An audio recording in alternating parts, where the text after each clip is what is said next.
Yeah, pod with me just for today. Subscribe tomorrow and the good Lord take it away. Yeah. Name on, name on, name on. The name is right on the front. Name on, name on,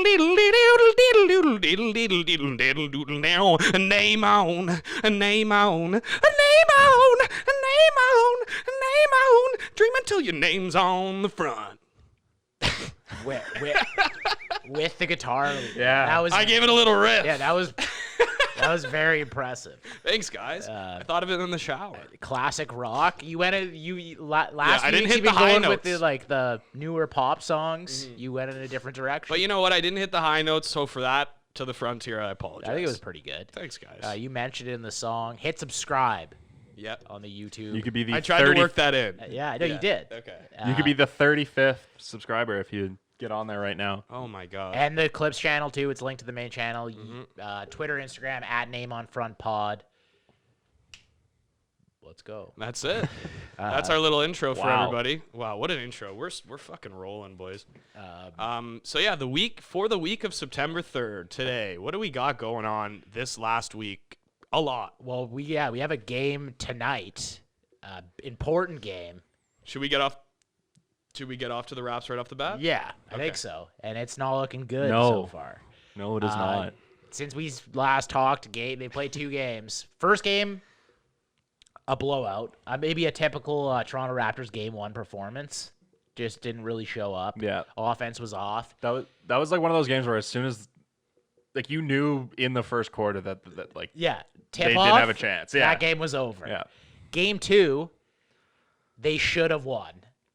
Mhm. They made. I mean, you can get into like the whistle. I think there's like We can get into the fact that the entire first half we didn't have a free throw. there is some what the hell is that? validity to that, but like they could have taken that game into their own hands and won it.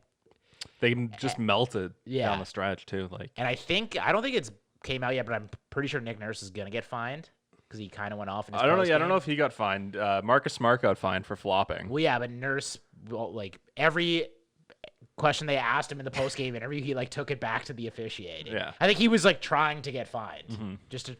Look, set the tone. I might be stuck on this, but like, how often does that happen where you don't get a free throw and a half? I don't- Like, I don't. It's just. try I've and never. look it up. I don't remember it happening for the Raptors. Like, The one thing that hurts the Raptors though is that they're kind of more of a. They can't get the ball inside. Like Yeah. they can't go to the rim, so they're not going to get fouled if And you're not going to the rim. every time Siakam does that, like, Yeah. move, like he gets just rejected by And he Jaylen Brown. just the way that Siakam attacks the basket, it's like Awkward. so soft. Like that's the other, that it's not inspiring foul calls. Like you're not going in there with force. The only guy who goes, well, Norman Powell can do it too, but the only real guy that goes to the rim with any kind of force is Kyle Lowry because he just goes Yeah. in there and he's just not afraid to get. Like you know run how over. like when LeBron obviously gets calls, but when he steamrolls his way to the basket and like it doesn't go in, just the way that he went to the basket, it's in the back of the rest Yeah. line. Like he must have got fouled there because Yeah. whereas Pascal's doing like these crazy Where he, like- awkward like But then there's the other side of that where like Giannis does the same thing and he like leads the league by a lot in offensive fouls. he goes like pretty strong though to the That's rack. what I mean though. Like I'm saying, like it can also bite you to go like that strong, for like sure. LeBron style. Oh, you're Because saying- like he's got like tons of offensive. Oh offensive yeah. Fouls. But he also gets to the line a lot. Yeah. But it's like you got to take the good with the bad, I guess. But like Yeah. I don't know. It's definitely a problem. They like- need to like get. We haven't really looked dangerous ever. They got to get this series. Kemba Walker in pick and rolls, like where Pascal can. He's really the only defender. Well, I mean, you would want it like Daniel Tice, but they're not gonna. They're putting Tice on like Anunoby, basically on like the most useless. And he's been player. really good. Yeah, in the series, I think. right? But Like, Walker's been on Fred. If you try and get Fred and Pascal working in a pick and roll, which they did like a couple times in the first half, I think you just try and do that every play, and then you have if you don't get the switch. You probably have at a moment where Pascal could swing it over to Fred for a 3. Well, yeah, Although just- Fred needs to hit the shot, which has been another problem. Yeah. To like get the ball down low, like should we go big? Should we just start Siakam, Ibaka, and Gasol? Because like we've had Ibaka coming off the bench. They did do that at one point, but we didn't start with that. I'm saying like should that just be like our like that's game plan 1? Like just try to take over the paint. Because then like, well, then you take Fred out. Because you could do that. Ananobi's been guarding Tatum. Like who does Ibaka guard in that scenario though? Is the like Ibaka's gonna have to guard Tatum. No, Tatum could be guarded by OG. And then Jaylen Brown, like he's guarding. Jaylen Brown is guarded by Siakam. No, okay. I would put Ibaka on Smart. Yeah. And then you have Gasol on Smart Tice. Just sits. Yes. So then who's Ibaka guarding? Is my point. Smart. Smart. That's a problem, don't you think? And then he sits in the corner. And then Lowry on Kemba. But then you could do like a pick. Like you'll get exposed with that. I think is the problem. Like you're getting exposed. Try it. Like why not try? I should say it. Their defense was pretty good last game. They melted down in the fourth quarter. And Siakam was kind of the poster boy for that meltdown too, because he stepped. Fred was right behind. Well, the two of them didn't look good, but Siakam stepped out of bounds on that one of the final possessions. Then he just couldn't get anything going. I don't know. Another thing too is that final possession. I don't know why Nick Nurse didn't call timeout. I know why he didn't. Well, yeah, I do too. But it's just maybe it's hindsight being 2020. Like they clearly want to get into transition because their set offense is so bad. Yeah. But I can't imagine when he's watching that he's thinking Fred VanVleet's going to hurl a 3 over Jason Tatum. Like I can't imagine that's how he wanted that to go. So I think maybe Fred could have got a better shot there. Yeah. Apparently Ibaka was open too. Like apparently Tice dropped way down. I haven't gone back and looked it back, but yeah. I know that. I think that's a 50-50 call whether or not you call a timeout off a live rebound when there's if there's 2 seconds left, you're calling a timeout. I think they were rated 3.5. They were rated at the threshold. I think it was 5. Was it that much? Yeah, they were rated the threshold where I could understand why you don't call the timeout. Like if they run down and Kyle Lowry pulls up a 3 and hits it, you're not even asking that question. No, you're right. Of course not. But I think I think it's different when you need a 3 and a 2 as well. Like I think it's easier to get a 3 off a set. Maybe it isn't. I don't know. Clearly just second guessing the coach of the year. Yeah. Clearly, and at the same time we just didn't play well enough. I don't think we were shooting well enough to have even won that game.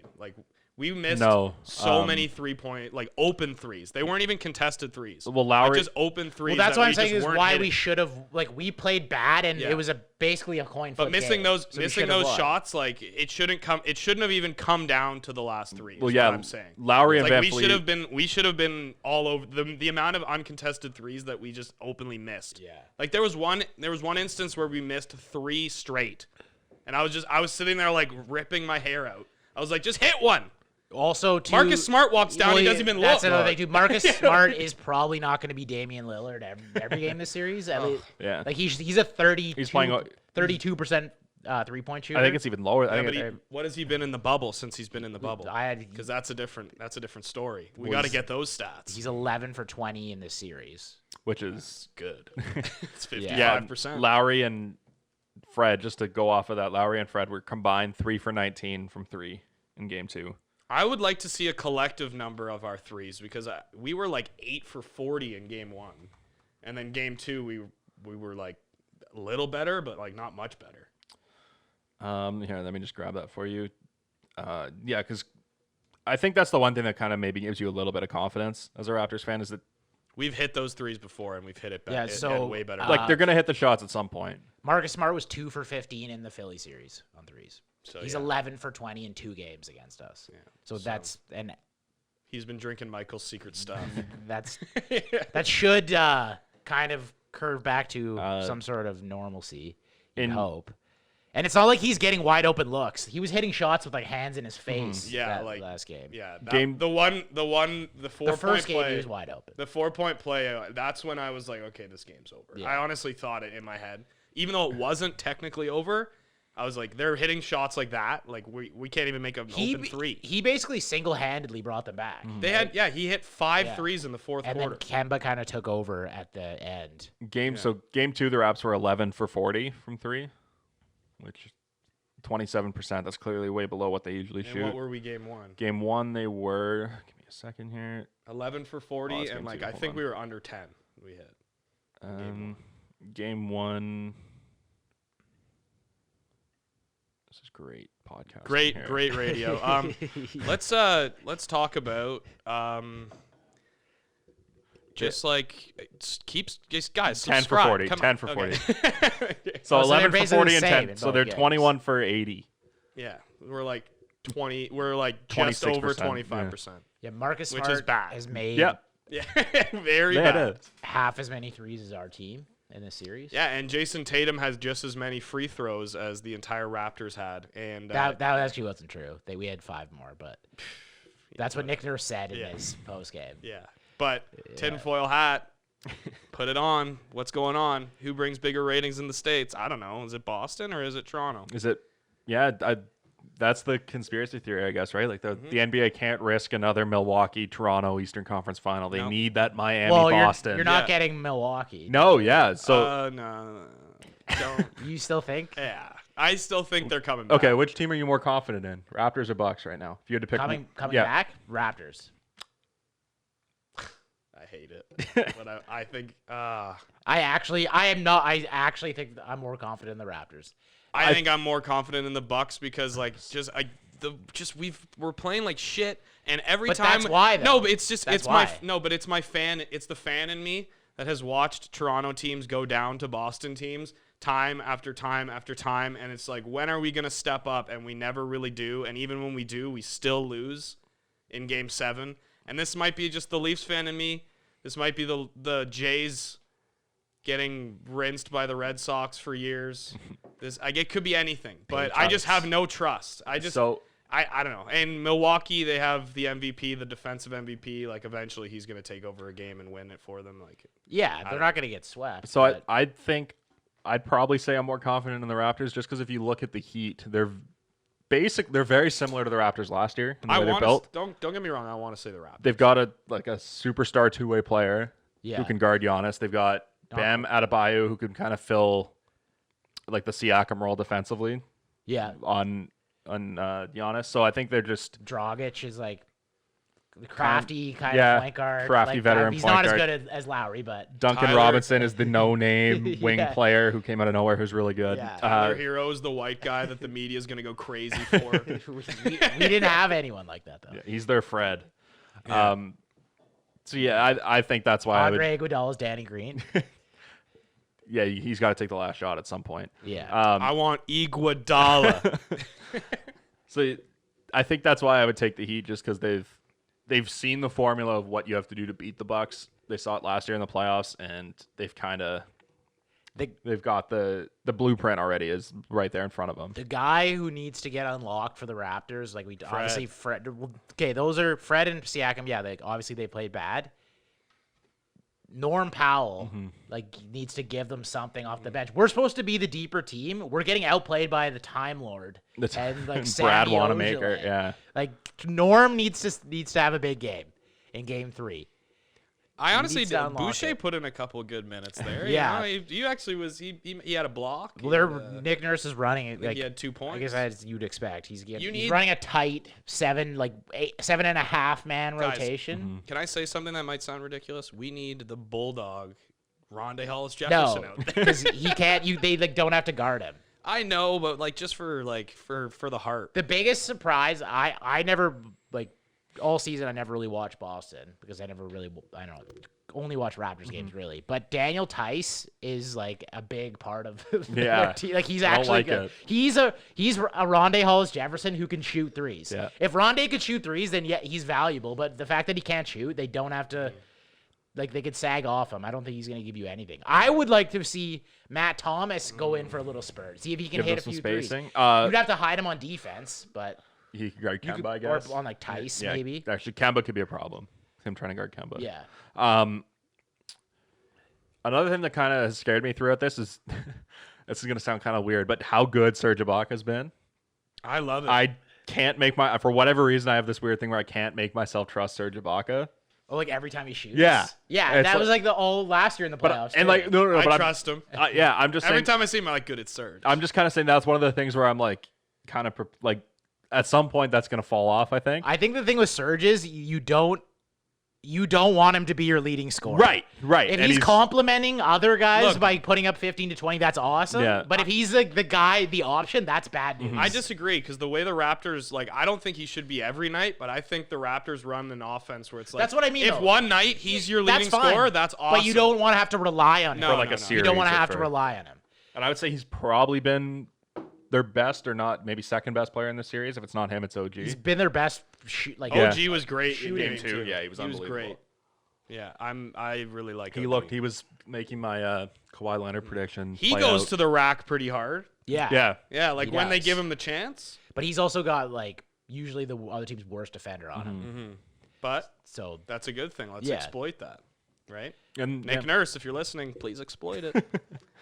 Marc Gasol, pretty invisible. Oh, yeah, he's but frustrating. he's still like his plus minus numbers are good. So like he's the Marc Gasol is like the prototype of like anyone who's really into analytics would like point at, because like the eye test for Marc Gasol is never very good. Marc Gasol- but then you look at like the Marc plus, you're like Gasol- when he was off the floor, the Raptors were like minus 33. Yeah, and he fouled out in game 2, and that Going clearly back to hurt my them. comfort zone, Marc Gasol is the stay-at-home defenseman that if you don't notice him too much, it's actually kind of good. because he's defending well, and he's got the good plus minus.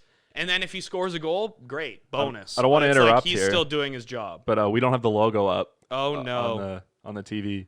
we've got the Sahara, the dunes. That was on purpose because the Raptors. That's the Raptors they're- 3-point We're shooting in right there. a, That's it's an a barren absolute wasteland. bear. it's a Yeah. wasteland.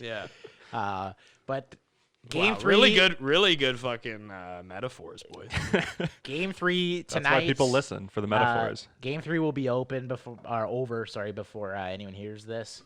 Obviously, a must win.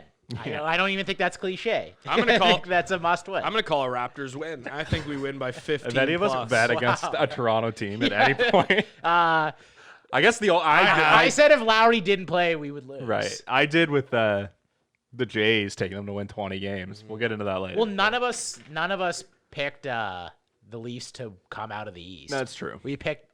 But if the to Leafs be were playing in a good. conference final, we're taking them to come out of the East. We'll see. I don't know if we ever have to worry about that. for You're a while. right. Yeah, let's take one step at a time. Look, there's no shame in Being a buying homer. in with the defending champs. You're right. They're the defending champs. Yeah. For All right? now. We're a Toronto-based podcast, and we have our. You know what? We use our brains, but like, I use my heart a lot Yeah. more sometimes. As a sports fan, you guys know me. I think you use your heart definitely the most. You guys Yeah. know me. Like, I don't even draft, like, in fantasy football, I don't even draft players, like, in the division that the Bills are in. Even like, I it's refuse. obvious, I refuse. yeah. Didn't you take LaShawn McCoy in the second round last year? No, No, you took him pretty early. I didn't have LaShawn McCoy Oh, last maybe year. not. It was Maybe 2 the years ago. Yeah, maybe that's what it was. It was 2 years ago. It was McCoy wasn't on the Bills last. No, it was No, when you're the right. Bills Yeah, he was wasn't. still on. Yeah, It was yeah. when he was still on the Bills, and it was after his like kind of down year, and then like the brutal year. I took him third round, Okay. and it was still a reach. All right. But So yeah, so that's the kind of that's like I can put it aside, but like I don't like to put it aside because I like to be that kind of like sports fan. I don't know. Well, it's more fun. You're gonna It's more fun.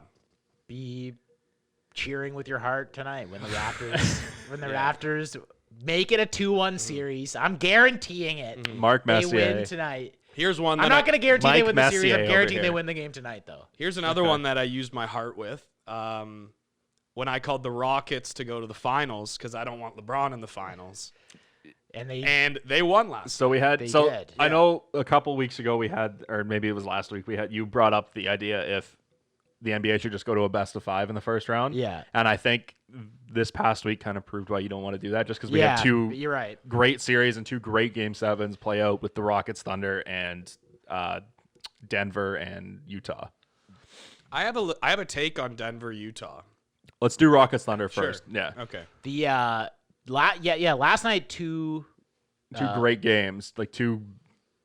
great games that ended kind of anticlimactically. It's nice to see as because I'm more of a Raptors fan than I am a basketball fan, but it's just nice to see other games end with controversial officiating where it's not just like, oh, they're screwing the Raptors Like- out of the title. They're just screwing everybody out I of the wasn't title at this a point. big fan of the Jimmy Butler walk-off free No, that throw. was weird. And I didn't like that. There was some weird calls at the end of that Rockets Thunder game, but I was on the Thunder train because they have a couple good Canadian kids. Really good Canadians. Yeah, that to me it was a coin flip. Like it was a win-win for me. It was like either I get my prediction Rockets through, or I get a few Canadian boys to cheer for. But I still have Jamal Murray, so I don't care. That was the best storyline too, I think, in the first round when you had Chris Paul and Westbrook who were traded for each other going up against their former teams. I love Chris Paul's dad smack talk. It's the best. Like when after Game 6, when he was just like most people be like, "You doubted us. You doubted." He's just like, "All I need is a chance. All I wanted was a chance. Did I want a chance? I got a chance." And it's just like he's such like a dad, like the head of the player. Like he's just like he's clean cut, and I like. Got his whole team to register to vote. I like I like that kind of an athlete, like a Phil Rivers, where he's like he won't swear, like. But he's also like always like. Yeah, but he's still talking shit. He's like very meticulous with the rules. Yeah. Like getting guys fouls for not having their shirts tucked in. That foul call that he saw at the end of that game last night, where it was like they saved a timeout. I mean, it didn't really end up being anything. That was bizarre. It didn't end up being anything, but if you watch the replay, he had his back turned to the ref, and he was still like the ref that called the foul previous to them calling the timeout. He had his back turned to him, and he still was just like, "Dude, you called the foul. You called the foul," and he was like denying it. Then they reviewed it, and he was right. It was like, wow, like. The basketball IQ on this. It was kind of weird that Gallinari took that free throw. I thought, but I kind of think you'd want Chris Paul taking that free throw. They played the analytic. I guess. Yeah.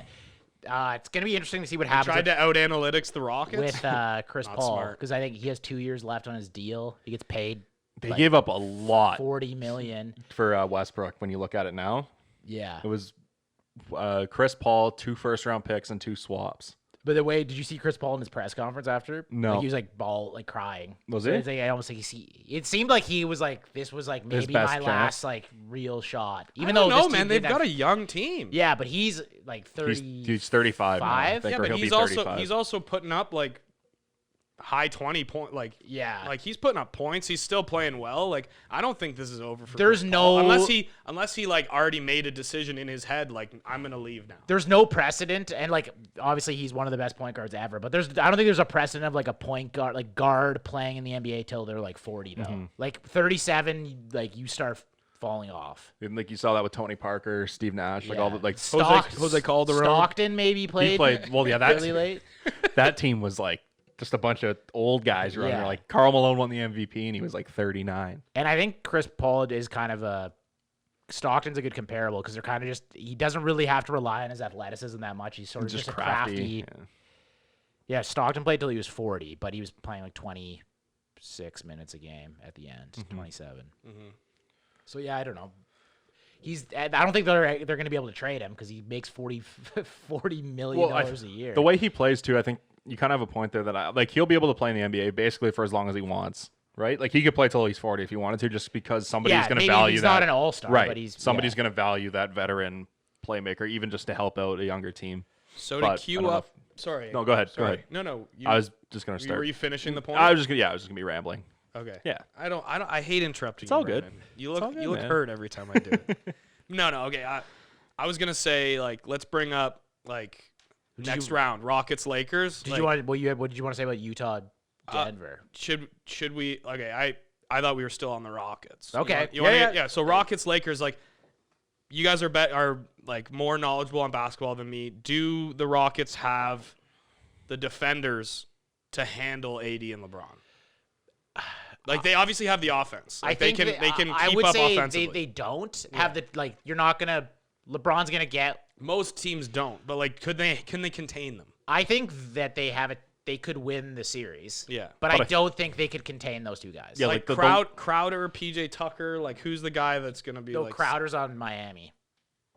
Is he? Who's the fuck? Who's Covington? Covington. Yeah. Okay. Sorry. They're they have long hair. Yeah. The braids. Yeah. I was like, okay. That would I'm embarrassed. I think Houston's thing is you let LeBron. LeBron's gonna get what he gets. Probably Davis is too. It's just can you just handle the other guys? Well, most times you think about LeBron, right? I feel like it's if you honestly want LeBron going for 30 because he's more dangerous. When you want him going for 45. Yeah. the thing with those Cleveland teams was like if Channing Frye's going off, you're in trouble, right? If LeBron's going for 45, that means you're containing everyone else. You don't want like all those other guys bombing threes on you. I know this is kind of like a simple kind of like rudimentary way to look at this, but they struggled big time with the Thunder, and the Lakers are way better than the Thunder. I think. So like I think the Rockets are gonna have a lot of trouble here in this series. Yeah, I'm definitely not I wouldn't pick them. No, but I don't think it's like I would. I wouldn't be like for fun. completely dumbfounded if like this series went to 7 games. No, you're right. Because like the Rockets, think about like what they did against Golden State. I know that's a different team, but like the Golden State Warriors, the Lakers play a way different style of basketball with the AD and LeBron. It's not really a 3-point show as the Warriors were. No. The other series, second round series in the West, Denver Clippers. I guess you could ask the same question there. Does Denver have any hope in hell? Well, did you see Jamal Murray after he was after that Game 7? I guess he was being interviewed by Scott Van Pelt on SportsCenter on ESPN, and they asked him, like, he's like, how ready are you guys to play on Thursday? Jamal Murray's like, what? We play Thursday? We don't get 2 days off? Yeah. He was like heartbroken that he has to play in another day. So I think, I don't know, maybe bet the house on the Clippers tonight because he did not look ready to play. Yeah, but he's the best player in the world. You're right. You're right. He is. Well, okay. My take on that Denver Utah series is, I've noticed a lot of praise. I've noticed a lot of praise for Jamal Murray, for Donovan Mitchell. Nobody's talking about the fact that they gave up a 3-1 lead, and that was like a huge storyline when Golden State did it. Was it just because it was LeBron, or like is it just because the games were so good? I think because it was in the finals too. Like, yeah. I don't think that. But was it? And it was a 73-9 team. It's also rare that 3-1 leads get lost in the NBA, and I don't. The Thunder lost one to Golden State that same year. Yeah. But it is rare, right? Yeah. So they're not talking about that as much. Is it just because of how good those like last 3 games were? Yeah, that kind of took over when you had like they had the Donovan Mitchell Jamal Murray battle. Like why are we not talking about that more? The fact that it was 3-1. I think it happens more than. Or is it because it's Utah and they're not a main media market? People aren't going to focus on the fact that they lost 3-1 lead? I think the reason it was so big with the big thing is the finals. And I think it had only happened one other time in the finals. Okay. So I think that was part of it. And it was, like Mike said, it was the team that broke. And LeBron had the party about it and all that stuff. That brought it back up. And then it was the it was the team that broke the record, like the 73-9. And then for a team that good to blow a 3-1 lead and kind of for LeBron to bring that title back to Cleveland, I think that's just part of what the problem was or what made it so big. Okay. Yeah, just from the outside looking in. And then obviously you're right, though. They did have the other storylines with Murray and Mitchell going back and forth with 40-point games. And I think that's only happened. There's only been 2 other guys to score 40 points in 2 straight playoff games. Is that the stat? 2 other guys. Yeah.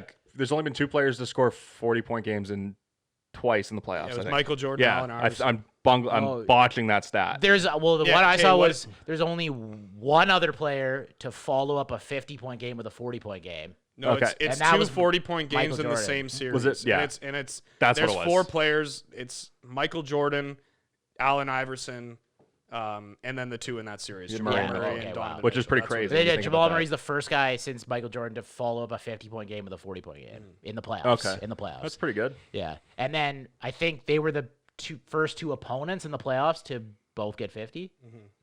Ever. God, wow. Yeah. So a lot of firsts going on. Actually, another thing too, just Mike Conley's buzzer beater that he missed, and that is the first Game 7 buzzer beater to be missed since Vince Carter in 2001 in the first round. Really? Yeah. I wonder how many have been taken. Yeah. Probably the first. Kawhi. No, in the first round. Lillard. In the first round. In the first round. Yeah, it's the first Lillard. Game 7 buzzer beater. So there aren't that many Game 7s. Lillard's was a Game 7 though. Oh, wasn't it? No, it was Game 6. 6, yeah. Never mind. There's probably only been like 2. Yeah. But it's just crazy to think that it's been 19 years since that. Did you see how like heartbroken Mitchell was? Like lying on the floor. Like part of that, I think he's like I wanted the fucking ball. Yeah. He was wide open too. Yeah. That shot almost went in. But speaking of Jamal Murray, yeah, Brandon, you had a hypothetical for us, man. You want to run us through it? Yeah. So just with Jamal Murray, Lou Dort, Shai Gilgeous-Alexander, just some great Canadian basketball players looking unbelievable so far in these playoffs. I just kind of got thinking about the bright future of Canada basketball. And, I was just doing my thing, just kind of thinking about the roster. And then I thought, what if this team was always thinking about stuff? If this team was, if you just put this team in the NBA, obviously this is hypothetical, would never happen. What would their record be? So just to go through, I'll just go through the starting five, and then there's a few other guys you can clearly think of.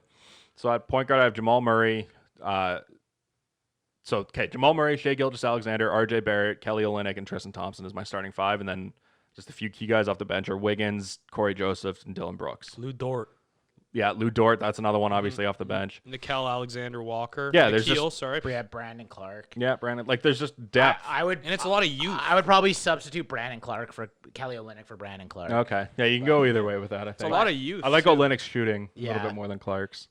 So do you want me to? I thought about this. Give me what do you think this team? Their prospects are. I think you put them in the league. Say like next year.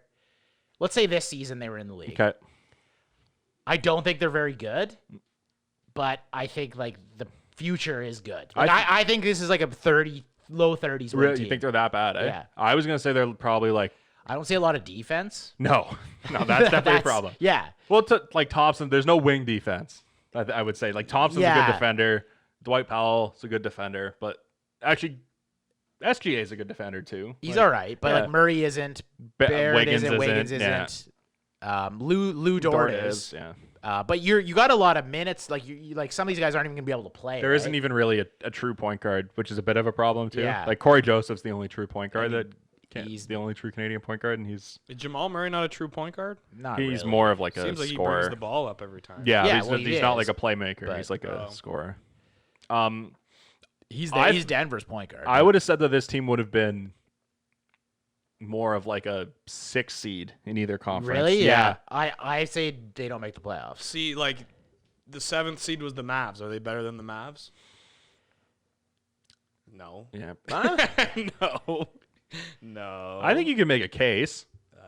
Jamal Murray just went off in the playoffs. I think they could be a team that like surprised. They've got more depth than the Mavs. To be fair, like if Wiggins coming off the bench. though, like I would have said the Oklahoma City Thunder were like a 30-win team going into the season. Yeah. So obviously, but I don't know. You've got a lot of guys who they're young. They're very young. Yeah, I think the future is bright. Mm-hmm. I agree with that. The only old like Thompson, Olynyk, and Joseph are really the only guys who are Wiggins. Like Wiggins is like 25. But like those three are like 30. Yeah. Okay. So how about this? What if Nick Nurse was the coach? He would be. It's the head coach. So yeah, and he can utilize a bench mob like this. I think you're still going 30. And that's and like I don't like they probably would change. Doesn't because Nick Nurse. The thing that Nick Nurse has with the Raptors is he has a really good defense. Well, the thing too that helps is like over the course of a regular season is that depth is way more important than anything else. I think.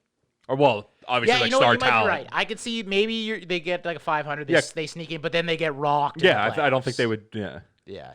Maybe Jamal Murray has a huge game where they steal a game against like a 1 or 2 seed. But I think going forward, this is definitely a team you'd want to build around. Yep. Which is good for the prospects of Canada basketball. If everybody plays, which has been a huge problem, is like getting people to play. They were supposed to have a qualifying tournament in BC in June. And they were all. I don't think Murray committed. No, they were. I think he did. They were like all in. Wiggins obviously didn't because he just doesn't care. Yeah, that would be good if that was true. I don't know. Yeah, Murray was in. Okay. Yeah. Who are the top Canadian NBA players like coming into the draft? I have no idea. Yeah, I don't think we this year. I don't think we have. This is probably our weakest one in a while. I think the year after there's one, but yeah. Yeah, it doesn't. I'm looking at it. It doesn't seem like many. Yeah, and then there was a little bit more Canada basketball news that came out today. Steve Nash was hired as the coach of the Brooklyn Nets, so that's good to see. I don't know.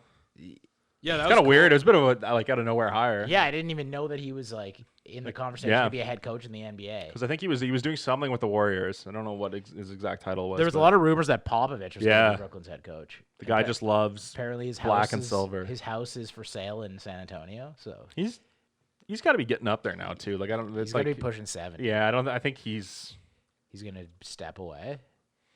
Well, I think he's coaching the Spurs or he's coaching nobody kind of at this point. He's 71. So do you think like is Nash going to be able to get people to like get Kyrie to like everybody, or is like I feel like that Kyrie and Durant probably had a lot of say in this. So that's a good point. Yeah, that's a good point. Maybe he's got some sort of relationship with them. I don't know where it would be from. Well, I guess he was doing something with the Warriors. Maybe he knows Kevin from there. Yeah. Yeah, I think generally players tend to like ex-players usually are more player coaches, right? Mm-hmm. And when you have superstars like Kyrie, you probably want a more player coach is better than like a hard ass. You don't want like Tom Thibodeau coaching Kyrie Irving, although he'd play him 45 minutes. That team's going to be super interesting next year just because it all hinges on Kyrie. Because if Kyrie can buy in and be the player that everybody knows that he's capable of being and get his teammates involved. Cleveland Kyrie. If he can defer a little bit to Kevin Durant too, who's clearly the better player, I just that team might be the best team in the league. See, the thing is though, when in Cleveland, he almost didn't have to defer because LeBron defers. Right. Kevin Durant doesn't defer. Yeah. So I feel like there's more of a clash. It's almost it could turn out to be a Durant Westbrook situation again. Like LeBron likes to defer. Mm-hmm. He almost prefers to defer. Yeah. He wants to be the playmaker, right? Mm-hmm. Like Kyrie hits that big shot in the when they win the title. Yeah, the 3-1 lead. The ball's in his hands. Yeah. So I think we need to move on to the Jays. Yep. Okay. Because a lot of stuff happened. Yeah, we're 40 minutes in on the NBA too. Yeah, huge deadline for the Toronto Blue Jays. We made 5 deals overall. Yeah, not like on that day, not but on the leading day, up to but it. yeah, like 5 deals. We addressed the 2 things that we were worried about, which was shortstop depth and pitching. So starting pitching. On the surface, it looks like we would be happy with this deadline, but are we? I would say I am. Yeah, I would give this deadline like a B- kind of really? grade if I'm grading it. I would give it like because it's hard. An A-. An A-, yeah. Because I'll go in the middle. I'll go B+. B+. There's just nothing to hate really, but it's like they didn't really do much. But I think that's perfect. You're right, but they didn't mortgage any of their future. They didn't. But they realize they're in a position where we could go on a bit of a run here. So let's shore up the weaknesses that we have, or at least take. I mean, you're not guaranteed you're shoring up those weaknesses with Stripling and Ray because they've been questionable this year, although Ray looked decent in his first appearance with the Jays. Mm-hmm. But I mean, to get any more help, you probably would have had to start giving up guys that are going to help you down the road. Mm-hmm. I think the Kendall Williams is more the guy who went for Stripling, right? He's probably the biggest loss that they out of all those 19-year-old pitcher, right? Right. Yeah. But Stripling also has a year left. They have couple years of control with him. So, but the one thing for me, I would have liked to have seen somebody. I know VR can do it a little bit, but I would have liked to have seen like a third baseman, somebody who can play with Shaw, because Travis Shaw can't be an everyday player for you. Yeah. VR can play third a little bit, but he's just not good enough to be an everyday third baseman. You still you've massively upgraded over Jordan. You're right. Of course. And that was the biggest issue. But I think that to me, that's just why it's not anything more than a B-. It's just like they gave up. Yeah, they gave up nothing, but they got maybe nothing. Not nothing, but they got very little. I think VR is a good pickup. Yeah, I don't know. Did you watch the game yesterday? I did not. There were too many other games on. VR had an error in the field, and he got picked off twice on the bases. Yeah. So he's fitting in perfectly with his base running. Well, that's what the whole team does. Travis Shaw does that. Yeah. Again, I think VR is going to be fine. My biggest fear when they got VR was that Charlie was going to stick him right in the leadoff spot because he kind of fits the mold. He kind of fits the mold of like a leadoff hitter. He's just not good enough to be a leadoff hitter, right? So he's fast. He's a switch hitter. But he's just not that good. Charlie decided to one-up this, and he stuck him right in the 3-hole back-to-back games, which is insane. I didn't watch the game yesterday either because, again, there was other things, but I saw the lineup, and I was like, what the fuck? Yeah, twice. He's played 2 games. He's batted third both times. He's hit third. Yeah, I don't know. He just doesn't know. I don't think he knows what he... VR hit 24 home runs last year, but that was clearly an anomaly if you look at the rest of his career.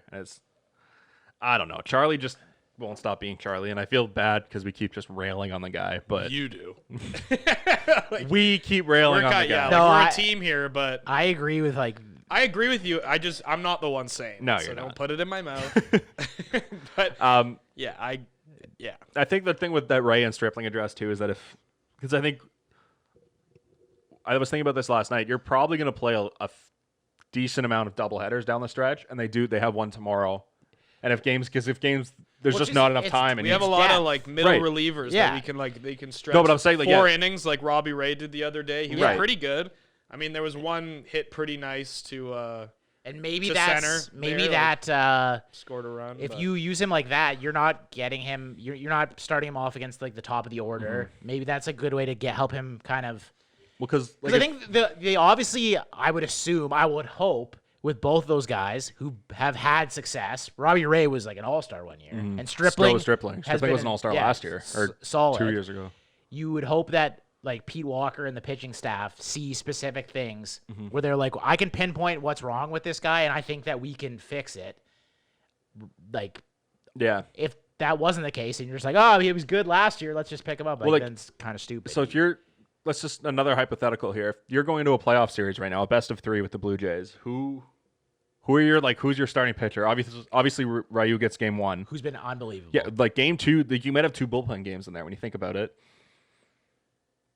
Like, you're not throwing Tanner Roark out there?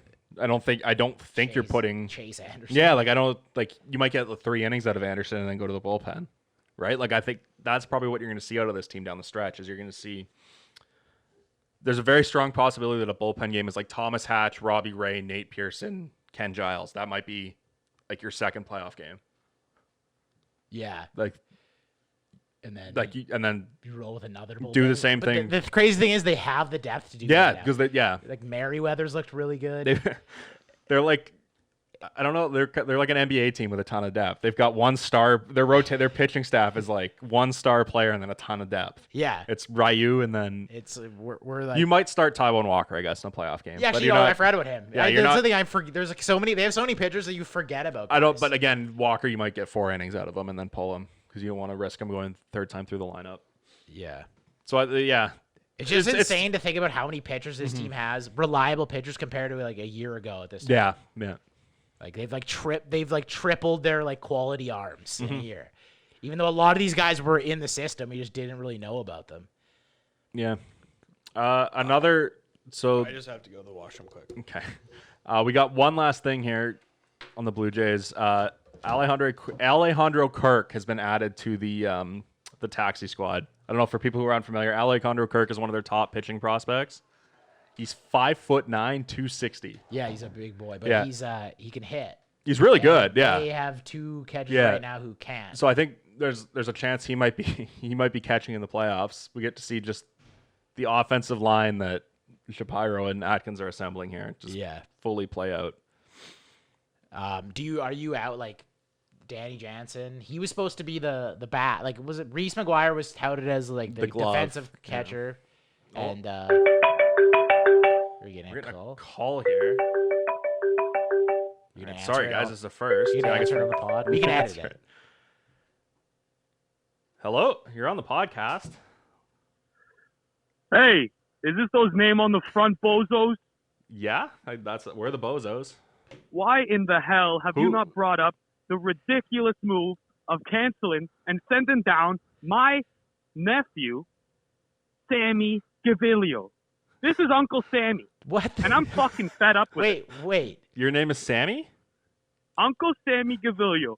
He has my namesake. My brother, I couldn't have a kid of my own. My brother named him Sammy for me. And now, what is he, a UDF? What the fuck does Jays make him? UDF. DFA. What'd they make him? What'd they make him? He was designated for assignment. It's a DFA, Uncle Sammy. Designated for assignment? I got an assignment for you. Put him in the fucking game. This guy's got an arm. This guy's got an arm like Jesus. Well, I mean, have you seen Jesus a good pitcher? Uncle Sammy, if you're following the Jays, they got a lot of pitching depth right now. I don't know if there's really a spot for Sam. Listen here. Robbie Ray. Guy's got 2 first names. Can you really trust a guy like that? Not me. I moved my fucking butcher shop down to Buffalo, across from Salem Field, just to watch my boy, my only boy. Okay, he's not even mine, but he feels like mine. I've been watching him since he was an 8-year-old boy. Uncle Sammy, with all due respect, are you trying to tell us that you packed up your business and you moved it for? You know that they were only in Buffalo for 1 year. It wasn't a long-term thing. It seems like a risky move. This was just a short-term thing. Look, I got a trade that you can move all across the country. I will follow this kid till the end of the year. Okay, my butcher shop. We're doing great numbers, okay? You worry about you, I'll worry about my business. But at the end of the day, Sammy needs to be on that roster. I don't care about a Ross Stripling. I don't care about a Ty John Walker. I don't give a fuck, okay? It's Taiwan. Taiwan?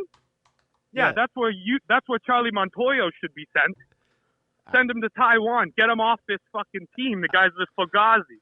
Oh, man. Well, I'm just going to Your boy there's got a 9 ERA. Like, do you really think that's a guy who should be on the team right now?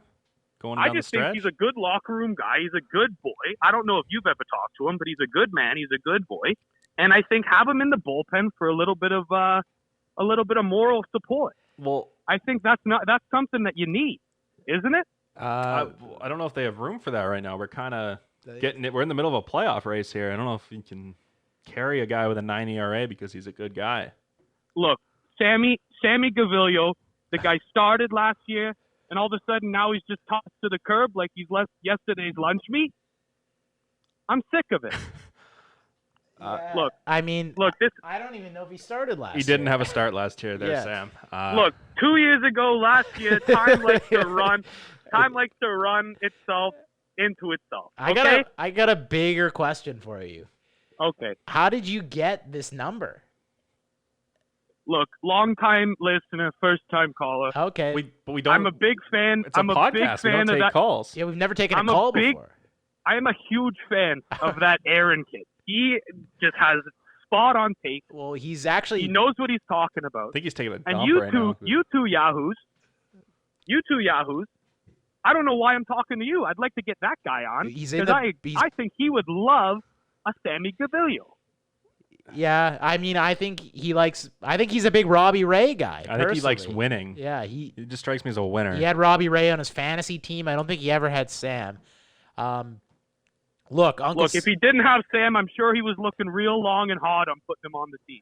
Okay. Because he gives guys a shot. And I think Joey Montana, Joey Montana, whatever the fuck his name is, he needs to stop being so fucking stunan and put my boy in and stop it with these rinky-dink moves when you already got a guy sitting there waiting for you. I don't know. That's just me. All right, Sam. I'm not going to take up too much of your time. I got a line down the block. We got a special on veal tonight. If you guys like a little veal palm, I don't know. Come on down. It's called Sammy's specialty meat. I mean, I don't know. And I'm across from Salem Field. I don't know if we're allowed. I'm not even going to give you the respect of letting you say goodbye to me. I'm going to hang up on you. All right. Well, that was Mr. Gaviglio on the line there. That was nuts. Not quite sure how he got this number. That was my personal phone number that he called. It wasn't even the podcast number. Yeah. I don't even think we have a podcast number. We should look into that. Maybe we'll take some calls live on the pod. Maybe we'll make that more of a thing. But yeah, that kind of threw me off a little bit. A lot of pretty hot takes there from Uncle Sammy. I think the craziest thing he said was the fact that he relocated his business to you just missed something crazy. Why?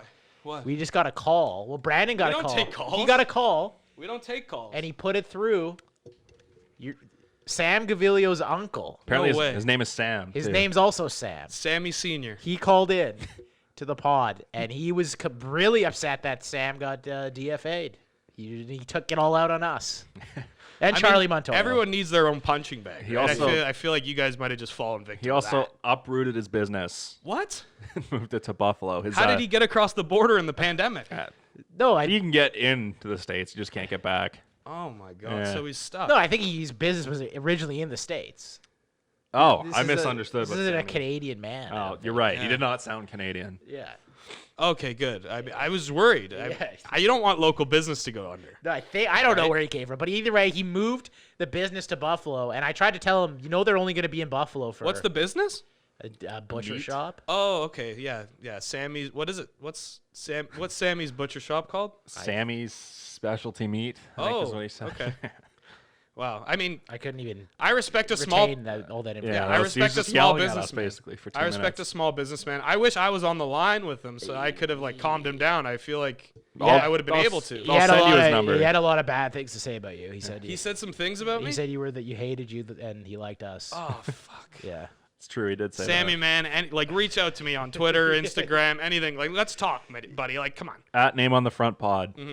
Well, Wow, that was. I seems like I missed something real nice here. It's sad that you missed it. Yeah. It was. Shit. I'm a little shocked that happened. Yeah. Well, I mean, we've never taken a call here before. So. So I didn't even know it was possible. speaking of ridiculous things that happen in baseball, the San Francisco Giants blew out the Colorado Rockies 23-5 a few days ago. So in the 7th inning, they were up 18-2. They're up by 16 runs in the 7th inning. I can't remember the guy's name. Dugar. Can't remember his first name. Yeah, Steven Dugar. Yeah, Gary Dugar hits a ball to right field, gets caught, he gets thrown out. Giants manager Gabe Kapler decides he's going to challenge this. He's going to challenge that his boy Dugar was safe at first base, up 16 runs in the 7th inning. What do you guys think about that? That's a winner. Up Pile on. 16. Yeah, pile No, on. he's safe. Throat, He's safe. yeah, We're not. Step on the throat. Yeah. That's the way I look at it.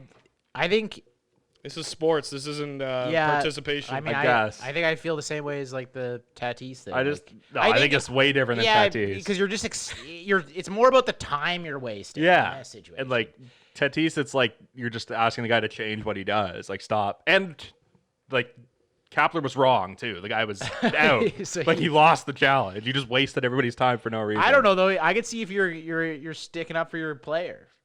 If your player thinks I guess thinks maybe he got a hit or I don't thinks he know. was safe. His batting average is affected by his on base percentage this is kinda- affected by it. This reminded me of I can't remember what player it was. I think it was a former New York Giant player. Might have been Plaxico Burress or someone like that. The Giants were doing a sick kids visit to the hospital, and they were playing Madden with the kids. Yeah. And Plaxico Burress was just dummying kids. Yeah. And going for two, You got kicking onside kicks. He just blew out dying kids. I remember I thought you were gonna say he shot himself in the leg. that too. He did shoot himself in the leg. I Guy's got a big remember career. maybe a couple St. Patrick's days ago. We went to the what's that place right by the steam whistle? The arcade, Yeah. What is it? the ballroom. No, I know what it's called. The rec room. Yeah, the Rec rec room. room. Yeah. In Aaron just demolished a girl. Well, he didn't demolish her. It was a close race. But I won. But I think it was a racing game. Yeah, it was me. And then it was me and my buddy, and then two little kids. Yeah, and racing. It was Super Mario. it was Mario Yeah. Kart. Yeah, Yeah. and the little girl was in front, and Aaron beat her at the very end, and then I just hit her with a shell. full on sellied, we were all drinking. Yeah. So he was just like, woo! Our parents were just like, oh man, this is. Yeah, That's called being a winner. That's called. You and Gabe Kapler cut from the same cloth. No, I guess. honestly, it's a wake up call for her. Life's not going to be easy. Yeah. All right. Sometimes you get hit with a shell when you're 2 feet away from the finish line. You get beat. And sometimes Second place sucks, doesn't it? You think she's going to settle for second the rest of her life? I don't. No. She'll remember that moment. And be Sometimes I you want think that you're, first place you're feeling. just going to a fun arcade, so then you get absolutely demolished by a drunk guy on St. Patrick's Day. Mhm. Well, she knew what day it was. Yeah. It's true. Don't bring your kids to a Yeah. bar on St. Patrick's Day. That was actually going to bring that up. Yeah. That's a crazy thing to do. Yeah. So if you are out there watching us, the mom needs to learn the lesson. yeah, No. little girl's mom, if you're out there watching this, you need to figure it out. Yes. Go to St. Patty's parenting Day, school. Go to an arcade that they don't serve Stay booze. home. Stay home. Well, Buy I'm a not gonna say Nintendo. stay home if it's a nice Saturday. Go for a walk. Don't Yeah. go to a bar. Go to the Get a park. babysitter and then go to the bar, and then Or that. I'll beat you at Mario Kart. instead of your young daughter. That's a challenge. Yeah. To Mrs. We didn't get your name. This is whoever it is. Yeah. All right. Do we want to? We're gonna move into the NHL. Yeah. Andersen trade rumors, speculation slash works for me. So Frederik Andersen, his agent has like pretty much confirmed that Dubas is actively shopping him, and Andersen fully expects to be moved by next year. It seems like, which is in like months. Yeah. So, and yeah, it's a little bit closer. It's a little bit shorter of an off season this time. Yeah. So, well, I don't think they actually have a start date but I know what you're saying. It's yeah. probably going to be like January. It's going to be December. Like December, I think, maybe. I don't know. I know. Well, yeah.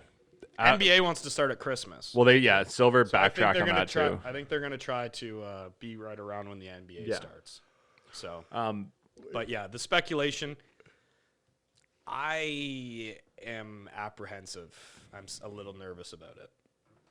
Like, getting rid of Andersen, yes, but like we need to have a plan in place. Yeah, like I don't really understand because if you're getting rid of Andersen, to me part of it is like you want a cheaper option. Like I don't really understand like let's get rid of Andersen and get Robin Leonard. Like he's gonna be more expensive.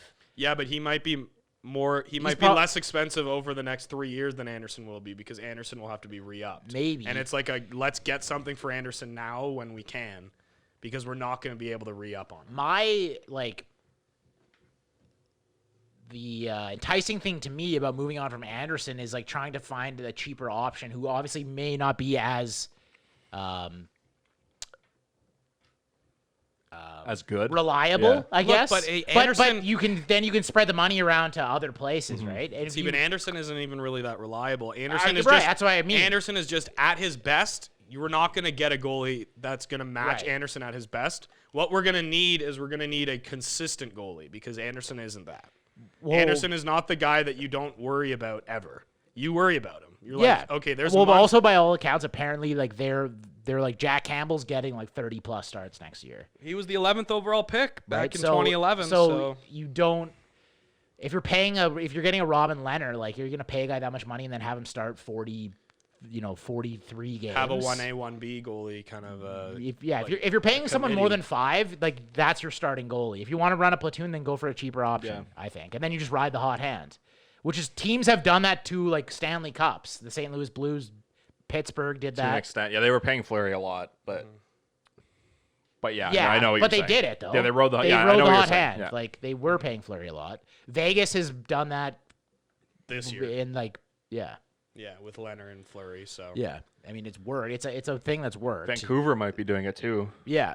Is Fleury gonna be like is he gonna be the goalie that every single expansion team takes? Yeah, is he gonna go to Seattle now? Like you think so? I think it seems like he's like 37, so probably not. I think they're gonna Vegas is gonna keep one of him and Leonard. Like if they re-sign Leonard, I think they're probably gonna trade Fleury.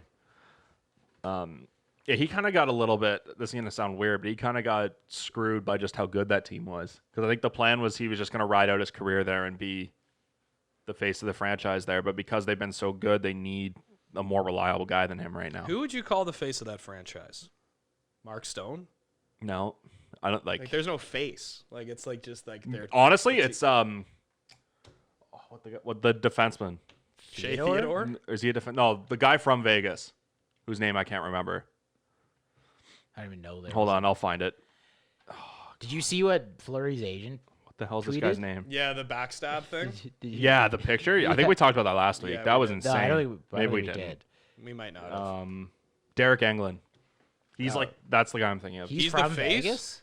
Yeah, he's from Vegas. He's from He's Vegas. 38 years old. I didn't realize he was that old. I don't think he's the face. I think he might be like a fan favorite. Yeah. But I think calling someone the face of the you're franchise right. I know what is you're a different saying, thing. It's probably Fleury, honestly. Is it? Yes. Do you think the face of the franchise is like he's the guy you're building around. Oh, see, I don't know. I think your face of your franchise. He's the selling point.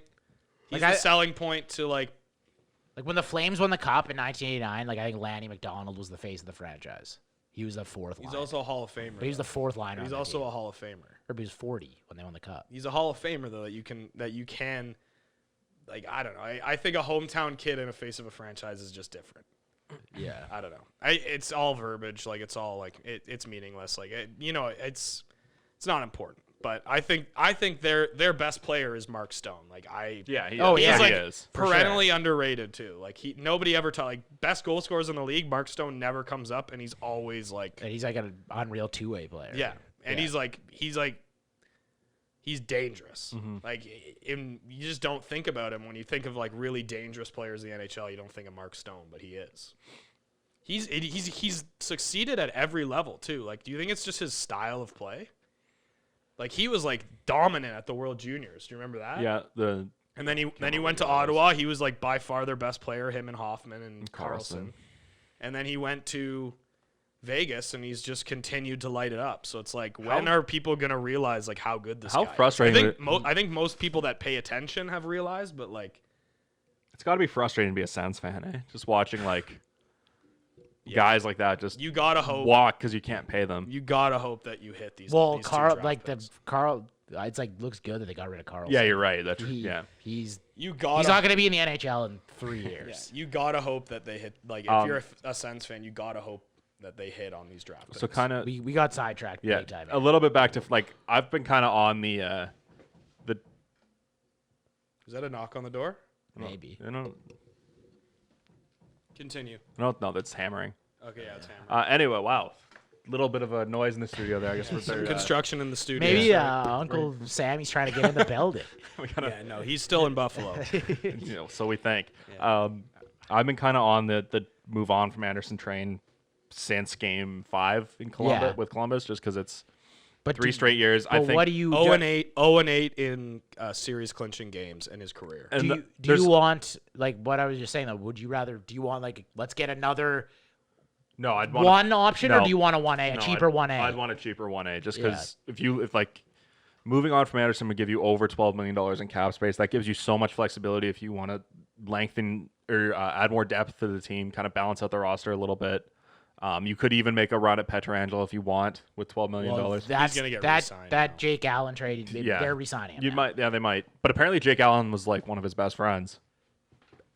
Yeah, like why would they do that if they did? I don't understand why they like that was to re-sign him. Or add somebody else. Like, I don't know, because they're right up against the cap too. So. It sounds like he by all accounts he really wants to stay there. Yeah, maybe, but it just gives you flexibility to do a lot more stuff if you move on from Andersen. You could bring back. There's a lot of veteran goalies that are going to be out there that maybe you can grab one. Maybe like honestly, it's kind of like a strategy for like a fantasy draft. If I'm in the goalie market right now, I'm waiting till there's one guy left, and I'm giving him the cheapest offer. Yeah. Well, the nice thing is there's so many goalies. That's what I'm saying. That are going to be available that it's going to make things cheaper. That's what I'm saying. Yeah. Like I would just wait. It's a good time to have this problem. I would just wait as long as I could on a goalie and If just you're sign a ever gonna veteran have guy. What would you think? Like, because apparently the Coyotes are going to. Well, they might shop Darcy Kemper. He makes 4. Yeah. See, to me at that point, how well does he have a few years? He's better. He's like really good. Yeah. Look at his stats. He was good last year. I don't know if I'm trusting Darcy Kemper as like a long-term option. I like the defense in front of him. Yeah. In the Leafs too. They've got OEL. They've got Chychrun. They've got Chalmerson, Goligoski. The last 3 years he's had over a 920 save percentage. Yeah, I don't know, and he's only got one more year after next year at 4.5. Like I don't know if I want to give up what it's going to cost to get him. I would rather just go with a cheaper. But like you got like Matt Murray's an option. He was horrible. No, I don't want him. Although there is that Corey Crawford. There is the connection with Dubas and Murray. I think Dubas had him in the Sioux, and Dubas has brought in a lot of guys that he's had connections with, like Jack Campbell, like Kyle Clifford. How much do you think Corey Crawford would cost? Nothing. He'd be cheap. Yeah, like nothing. I don't think he'd be nothing. Obviously, he's being facetious. Yeah, minimum like $1.5 million. He's using hyperbole. He's exaggerating. Yeah. I don't know. this, like, talking Leafs, honestly, like, I have so much more energy when I talk about all these other sports. And then you're right. We get down to talking Leafs. I'm just like, I don't know. Because it's like you're talking about make that move. You're talking about these like minor tinkerings that like probably won't do anything. Yeah, it's like okay, it's like, oh yeah, we might be a little bit better, I guess. Like, oh, like wouldn't it be good if we got like a fucking Nick Andersen down there? It's like, oh yeah, sure. Is he the difference? The thing too, like, I don't think so. Apparently, Carolina was said to be in on Andersen. So the thing, obviously, like, would you like get I don't that know. 13th yeah, pick? I would back, think about that. Like, and then maybe I don't think they're gonna do that, but maybe use the 13th on Askarov, and then the 15th on the 15th on that Braden Schneider. The problem is if he goes there, if Andersen goes there, you know he's gonna have a great year next year just because that defense is so good. Oh yeah, and we're gonna be sitting. We might be sitting here doing the Michael Hutchinson. No, but then that's the thing. That's the Tyson thing. Barrie, Nazem Kadri. You just have to realize you have to see the whole picture with that kind of shit. Yeah, you're right. It's like we can yell and scream till we're blue in the face, but like there's a reason that he would be better on Carolina than he is here. And that's like the underlying problem that has been following the Leafs forever. It is just our defense is not good enough. Mm-hmm. And Dubas keeps on picking up defensemen that are the same fucking defensemen that we've had before, and it's not working. Sure, find a guy that makes a good first pass. But do we need? He's gonna do that again. I guarantee he's gonna sign TJ Brody. In his defense, he's gonna sign TJ Brody. In his defense, he did trade for Jake Muzzin like a year and a half ago. Apparently, to be fair, Dougie Hamilton's on the market. Yeah. How much? Yeah. He's gonna be so expensive. A guy I will bet. I think he has 1 year left on his deal. At like, well, let me see. I would bet a ton of money that Radko Gudas is on this team next year. He would be my most likely to be a Leaf. Really? Yeah. Let's all come next week with our most likely to be a Leaf. Yeah, I like that. Yeah, because like he just brings that. He's Roman Polak 2.0, where he'll bring that edge. He'll do more. That's not like a Dubas guy though. No, it isn't. But I think Dubas is kind of he's realized that. I think he's like, if you've heard him talk, he sounds like he's been a little bit more. So Dougie will be 1 more year at $5.75 million, and he's a right-handed defenseman. What do you think? In an Andersen deal? No, they're not doing that. Well, we would have to do plus. Yeah, I don't know. I don't know why you want why do we want 1 year of Dougie? I don't know. I'm spitballing. Then because if you do that, you're kind of exactly where you were with Tyson Barrie. Yeah, you're because I'm assuming Carolina would eat some money. You're probably taking. Well, I think Dougie Hamilton. I think he's better. Much better than Tyson Barrie. He is, but I don't know if we would have said that last year. But you're not going to be able to afford. I would have said that last. Maybe, but it would have been a lot closer. No, dude. You don't think so, man? Tyson Barrie was. He's got points. He got points. He was like a power. People play. loved him. Dude, look like obviously this is like subjective, but Dougie Hamilton got Norris votes like the last 3 years. Right. Tyson Barrie's never got a Norris vote in his Fair life. enough.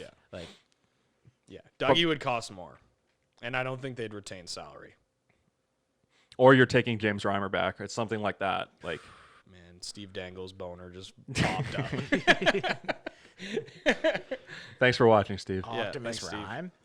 I wouldn't hate that. I mean, I don't know. That's obviously going to cost you more than Fred. You're probably giving up the 15th pick at that point too. And I don't know if you want to give up the 15th pick for 1 year of James Reimer and Dougie Hamilton. The speculation. Let's end it. Let's talk about what's actually happening right now. The NHL playoffs. Could you imagine? I tweeted this last night for anybody who's following me. Could you imagine 10 days ago being like a Colorado sports fan? Yeah. 10 days ago, they've had a good. It was 3-1 Jazz. They were down in the series, and it was 2-0 Stars. The Avalanche were down in the series, and you wake up today with a Game 7 win for the Nuggets already behind you, and a Game 7 for the Avalanche coming up. That's tonight, right? That's tonight. Yeah, because they go back to back. That's tonight. So, and you had Michael Hutchinson in net for the last, which is let's forget about his Leaf connections for a second. You have him in net for 2 of your 3 wins. Oh no, it's tomorrow. Sorry, they play tomorrow. Okay. Yeah. So you'll Vancouver goes back to back. On Friday. We'll say that's because right. When Yeah. this Sorry. is coming out. Friday. Yeah. On Friday. So yeah, like I couldn't what a rush that would be. Yeah. Like I would just be so down. They're having a lot of fun. All our teams suck. Yeah, and they got Drew Lock coming up. Rockies are decent, I think. Yeah, well, I mean, they just lost 23 to 5. They lost by 48 points to the Giants, but I think they're in a playoff spot. I mean, everyone is, I guess. Yeah. We won't bring up my Drew Lock take, but anyways. We can save that. For when we get into NFL. What was I going to... Oh, your good buddy. Joe Pavelski, friend of the pod. Have you been texting with him? He's on the I've been ropes. telling him, like, Joe, keep it up, man. You're doing great. Well, he might be out. Oh, they're fine. Don't worry. If there's one thing I know, it's that Joe Pavelski's going to come to play in Game 7. He's won a lot of Stanley Cups. Yeah. It's the Nathan MacKinnon coming out party, boys. It's happening. He's got 24 points in 14 games in the playoffs. He's got a point in every game, too. This is it. Like, you think he's the best player? This is your star. This is your star that you focus on for the remainder of the playoffs. If you're the media, do you think Nathan MacKinnon is the best player in the world? No, Connor McDavid is still the best player in the world. Nathan MacKinnon, though, watching him, because I've been watching every Colorado game. I didn't watch a lot in the regular season. He is so strong on the puck. Yeah. Like, it is like, and he's got the speed too. It's like how do you get this guy off the puck? Like, he's got the same. You can't catch him, and when you catch him, you can't knock him off because his legs are tree trunks from training with Sidney Crosby in the offseason.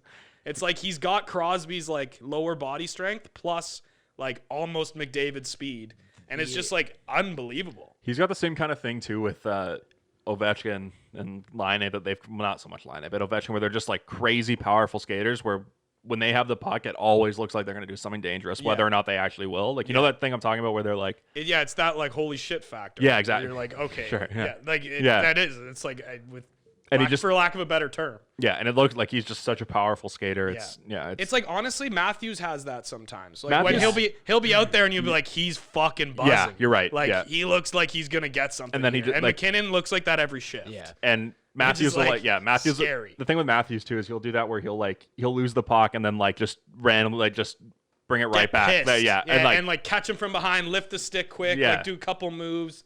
He's got man, I love Nathan MacKinnon. Mm-hmm. Like, he might be like, obviously I'm from Newmarket, so like, the nice and thing I'm a Leafs fan, so like Leafs players are here.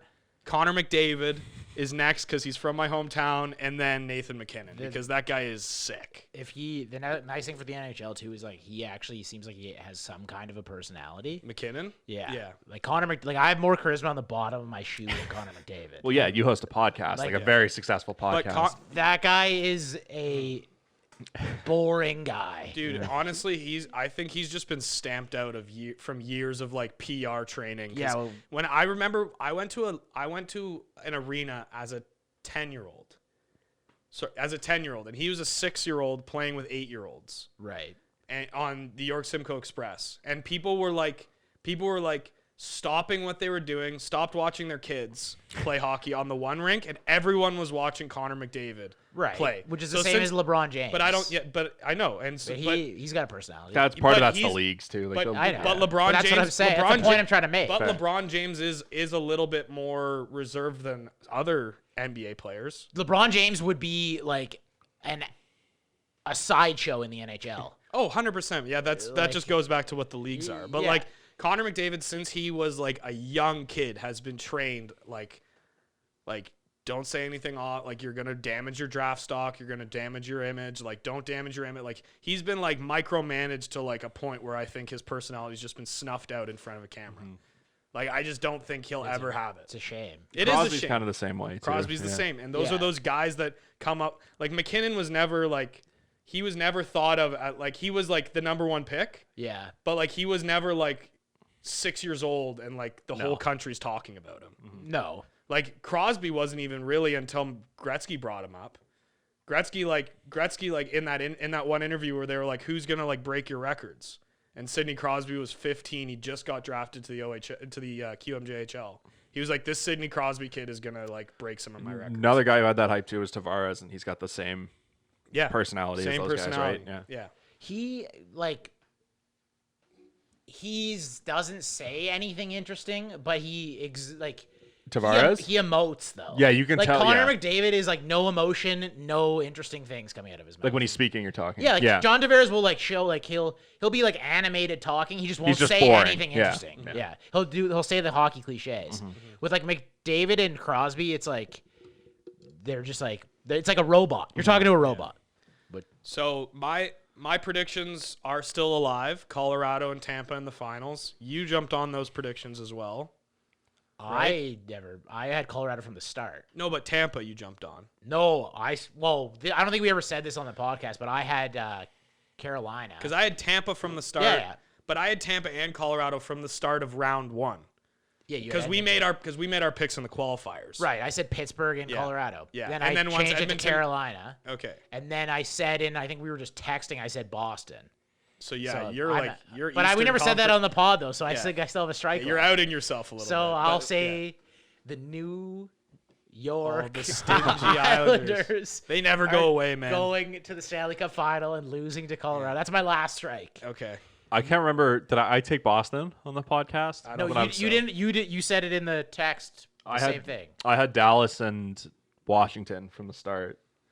And then I don't know if I switched to another team. Maybe our listeners can let us know. So my but- first round predictions are I'm the only one still alive. Well, I have Dallas, but yeah. But you don't have your Right. East. Okay.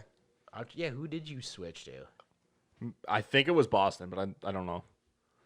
We'll go with Yeah, we'll go with Boston. You can switch to whoever you want now. I don't know if it was. I feel like we would have ragged you on that. Yeah. yeah. Maybe you would have. I don't know. Maybe it was Tampa then. Well, whatever. We'll have to watch the tape. Yeah, we'll go back and look at the tape. Maybe I'll make a new decision. Maybe I think you might have a new just said, choice. you know what? I'm not even taking an East team because I'm riding with my best buddy Joe Pavelski. Yeah. And he's gonna take me to the promised land. All right. Yeah. So we've kind of set up the NHL. In 2 days, September 5th, we're filming on September 3rd. Final cuts are due for the NFL. Get your rosters down to 53 names. And the season, I Starts believe, in a week. In a week. That's crazy. So, massive. We're going to have a whole new set of things to talk about. For anybody that's just joining us, it may be a little skewed towards our favorite teams. I'm a Bills fan. Mike's a Packers fan.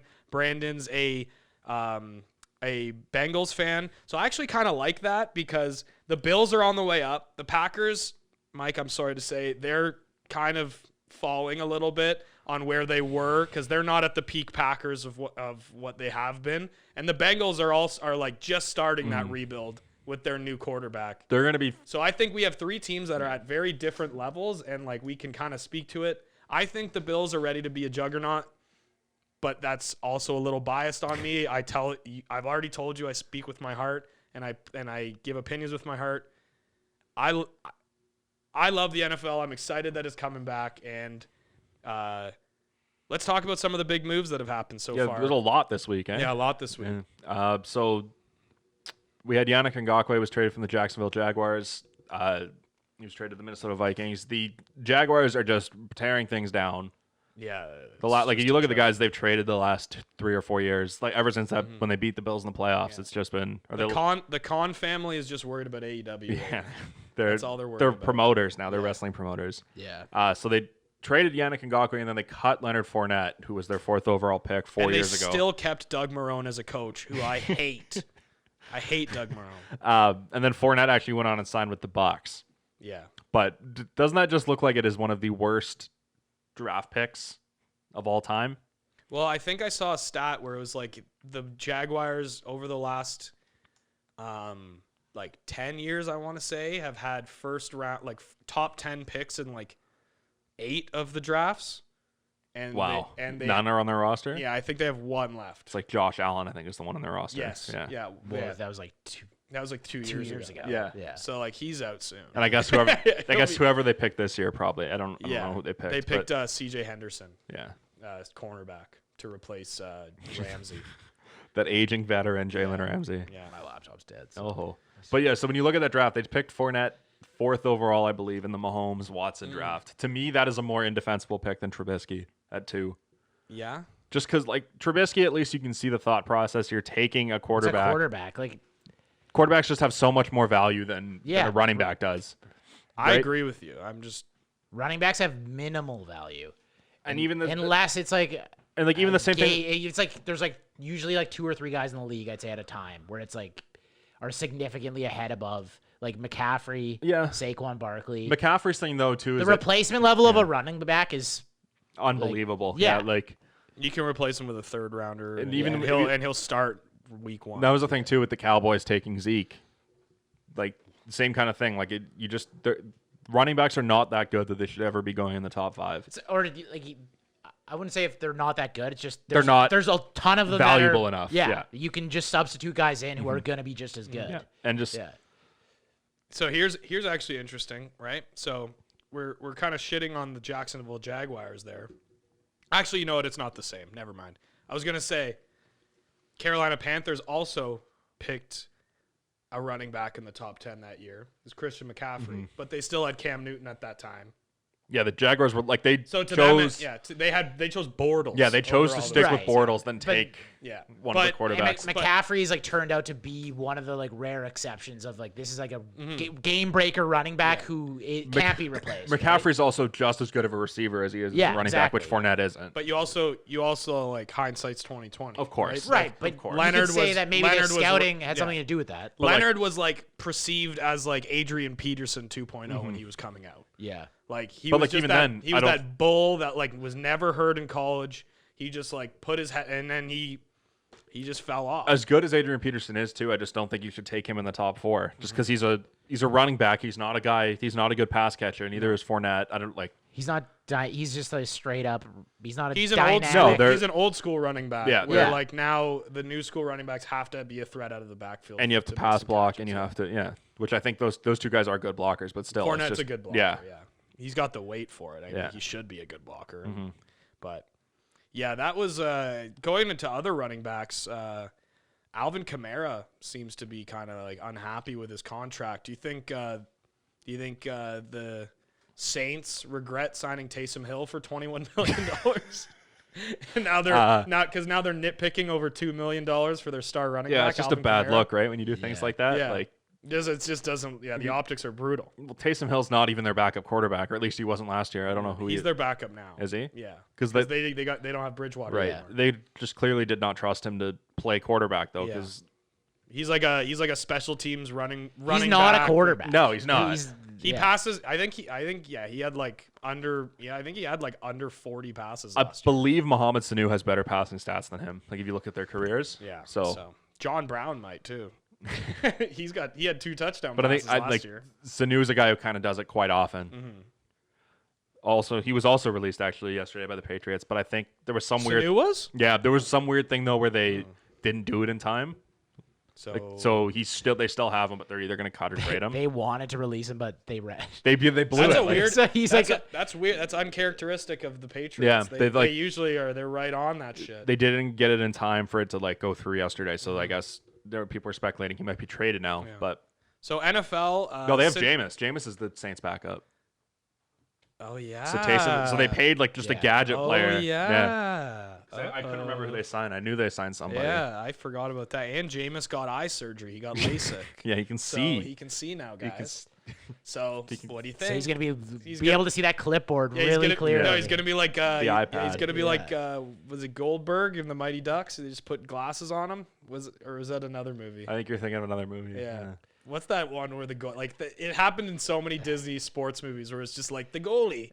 What's wrong with him? He can't see. Yeah, put the glasses on him, and he's also. There's always there's always a quick fix. Yeah. We got it. Wait, have you ever had your eyes checked? No, we can't afford it. It's like then it's just we're gonna pay for some glasses. The Little Giants. You ever watch that? No. It's the guy can't catch, but then they go to the grocery store and they're throwing around rolls of toilet paper, and you can catch them, and then they're like, when you're on the field, just pretend it's toilet paper. So they can throw the ball, and he's running, and he the ball turns into toilet paper, and he comes down with it. They're that's all you have to do. You made the catch. It's a mental. It's all about manifesting a catch.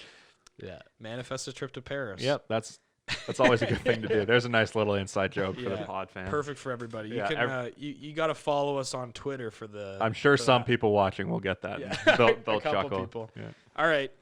So you guys want to do predictions or save that for next week? I say we do that next week. Just go next week right in. So actually, I've got a question. A big NFL segment next week. I think we'll do during the pod next week. We can do an NFL preview of just about the season. But then we're going to be doing our picks each week. But it'll probably be a separate video. We'll do a 15 to 20 minute video where we're going to be giving our picks. We'll keep track. But that'll be coming next week.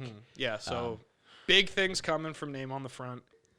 I've got a question for you guys, actually. I want to get your input. Just sticking with Kamara a little bit. Sorry to derail things there. It's not derailed at all. Man. We're still on the track. So I know people hate hearing about other people talk about their fantasy teams, but this is like a little bit of a overall topic. I have the 5th pick in a fantasy draft coming up. You got to take Dalvin Cook. So the thing with Cook, he's got the same thing going on with the contract dispute, which freaks me out because I took Le'Veon Bell a few years ago, and he just fucked. When he didn't play, I took him.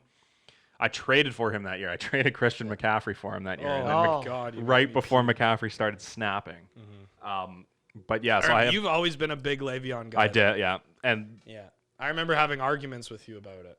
Well, because now the Bengals have Joe Mixon, and he's just Le'Veon Bell 2.0, so I love that. Anyways. Le'Veon Light. So the top 3 in the draft are pretty set. It's going to be some variation of McCaffrey, Barkley, and who's the other running back who I can't remember? Zeke? Is it Zeke? Yeah. Zeke. It must be Zeke. Yeah. So there you go. There's the top 3. Then it's one. I'm probably going to have a choice between Cook and Kamara at 5. Would you feel comfortable taking Kamara at 5? Is it a half PPR? Yeah. Would you go Michael Thomas? No. I'm taking running back. I'm with you on that. I just had to throw that out there. Yeah. Like I'm a running back first round. You're all getting the experiment. You were talking like taking a quarterback in round. People I know watch this. Yeah, I probably should have done that. My draft doesn't happen yet. Right. Mine is on Tuesday. Yeah. So, yeah, I don't know. I just don't know how comfortable I'm going to be. Maybe this is a smokescreen. Maybe I'm fucking with you guys. Who knows? I don't know how comfortable I'm going to be taking Kamara at 5. Just hopefully something develops between burned. Now and then. I also, the only time I've had the first overall pick, I took David Johnson, and he broke his wrist in the first game and didn't play again the rest of the year. So I've been burned early in the first round a couple times, and I do not want to take any kind of risks. I love to Thanks, see man. it. I love that. Everybody loves their friend in turmoil, especially when it's not You're right. serious. You're right. Yeah. When it's Who not would serious, you take if you didn't take either of those two guys, though? I'm not going to say that because I don't know, because I might wait and Why take would them a little bit later because I don't want to ruin anything. How would that ruin anything? You know, you have the pick. But I might not take them there. You know who a sleeper is in that spot? I don't. If you say this, we're gonna bleep it. If you might not take them there, then you shouldn't take them. No. You could possibly get them later. I might get risky. At 5, Derrick Henry, man. Yeah, I don't know about Derrick Henry. Why? He had 1,500 yards last year. Yeah, rushing. Yeah, but who cares about that he can't catch? He's like the only thing that defenses need to worry about on that team. AJ Brown stretches the field. They got a Jonnu Smith. Who's gonna throw him the ball? Tannehill, baby. Yeah, I don't know. Sure, but I'm just saying, you're gonna get 1,000-yard season out of Derrick Henry, like regardless. So at the 5th pick, if you want to go running back, I'm taking running back. If you reach a little bit, he's ranked 7th or 8th. You want to take Aaron Jones, the touchdown, you don't want to touch him. The league touchdown leader. I don't want to touch him. He's not going to get any rushing touchdowns. No, it's going to be all A.J. Dillon. Yeah. All right. I guess that's enough. Hypothetical time. NFL talk. We'll have a lot more NFL talk next week. There's tons of stuff to get into, so tune in for that. So here's our finale hypothetical here. In lieu of Steve Nash getting hired, he kind of was out of the media, out of the spotlight for a while. You said he was out of the NBA. He was out of the NBA. Yeah, he was involved in Canada basketball and everything. With the Warriors, but nothing. Yeah. But nothing big. So he kind of is a big name from the past that has come back into the sport. Now he's kind of at the forefront. He's coaching a team that is going to boast Kyrie Irving and Kevin Durant next year. They should be very good. Who is a past star from any sport that you would like to see come in back into the league that they were a part of in some sort of capacity, whether it's a GM like Joe Sakic or it's a coach like Steve Nash? Do you guys have a name where you'd like to see this guy again? You want to know what he's doing. You want him to be part of the sport. Can I go first? Or girl. Sure. Or girl. Yeah. Sorry, everybody. I know. Right at the beginning of this whole quarantine thing here, The Last Dance was something that sports fans kind of gravitated to because there was no sports on. So we all enjoyed watching it. It was just one of those things. And one of the people that we got to know during The Last Dance, maybe a little bit better than we did already, was Dennis Rodman. Oh, I thought you were going to give me Isaiah Thomas. No. So my pick is I would like Dennis Rodman to come back and be the head coach of the New York Knicks. Just give me an absolute. Brandon took a turn on this one that I like. Yeah, I just Because the Knicks give you a shit show. Yeah. I was gonna say, well, you were talking about the Jacksonville Jaguars being the worst run franchise in sports. I was gonna say I will raise you the New York Knicks any day of the week on that. So I would just to see Dennis Rodman, his post-game media conferences as the head coach of the New York Knicks would just be. Well, you can barely must talk. watch. Yeah, I know. They would just be must-watch TV. Like, he sounds like he smokes 4 packs of cigarettes a day. Probably does. Yeah. Yeah. So just getting the opportunity to see that is just something that I would. I think having Dennis. If the Knicks games were pay-per-view, I would watch everyone with Rodman as the head coach. I'd watch every press conference. Yeah. I'd watch everything. Oh yeah, everything. Like imagine him just telling RJ, like drawing up a play for RJ Barrett coming down the floor. Okay, you're gonna elbow this guy in the face, then you're gonna. Or like RJ Barrett starts like dyeing his hair, like Rodman he starts used like all the team just starts getting like tattoos. Yeah, dyeing their hair. yeah. That's his influence. Carmen on the Electra's on the sidelines. Yeah. So yeah, that's my answer, just because it would be absolutely must-watch television. Do you want to go or I'll go? I'll go last if you don't. Okay. Sure. The sheriff, Peyton Manning. That's a good one, too. I want him behind the play sheet or whatever. I want him on the headset. I want him to be the head coach. He used to run the offense anyways as a quarterback. I think he would be dangerous.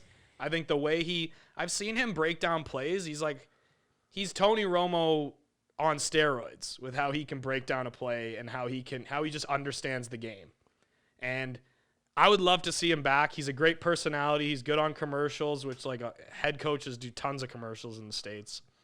I don't know. I think Peyton Manning is one of those guys. He's been around the game. Like he gets interviewed every once in a while, but like I'd like him to be in the NFL, like focal point, like the spotlight's on him again. I'd love that. I love Peyton Manning. He's one of my favorite players of all time. There's actually been kind of a lot of. He's kind of the guy that people. They always say that like he going to be one. Even or like a commentator. That's always like kind of is this the year he goes to ESPN and he becomes their color commentator for Monday Night Football? Yeah, I think that would be good. Yeah, so I think like you ends up just said, being good said he's Tony Romo on steroids. So just hearing him on the broadcast, I think would be unbelievable. But a head coach is a good call too. Yeah, I'm with you on that. That would be that'd be cool. Yeah, I'm a big Peyton guy. Oh, he's hilarious too, which is nice to have that kind of personality is something that should be in the game. It's a different type of humor too. He's got a dry humor. It's like a dad humor almost, but it's funny. Good. But it's yeah. So mine is it's never gonna happen because mine is. So yeah, yours is definitely gonna happen. This guy is too successful at what he's doing now to ever go back. I mean, he did go back, but it was only temporarily. And he was actually just in the news yesterday. Him and his entire family are contracted COVID-19. His name is Dwayne Johnson. Oh. And he used to go by The Rock. You didn't know that? Yeah, he got COVID. No. He used to go by The Rock. And he was the centerpiece, along with Stone Cold Steve Austin, of the Attitude Era, the greatest generation of wrestling.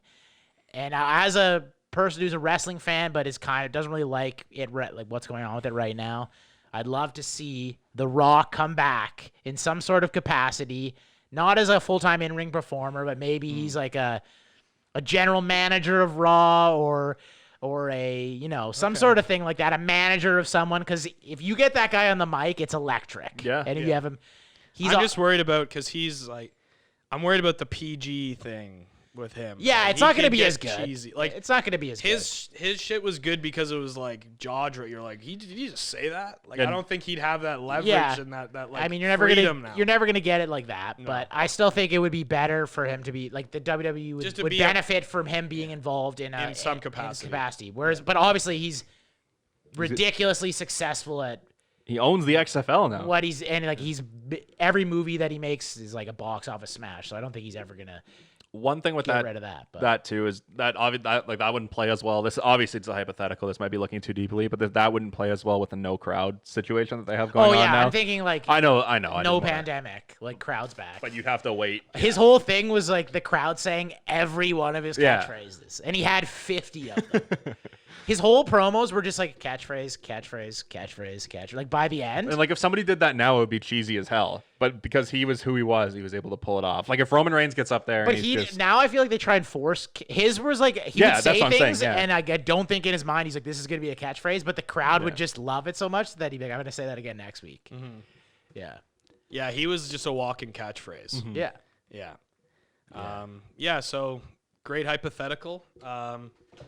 I'm fucking racking my brain here trying to come up with the sign-off line. But if you're having trouble thinking of a sign-off line, and you're sitting here under the lights, come to name on the front, and we'll put up a fight.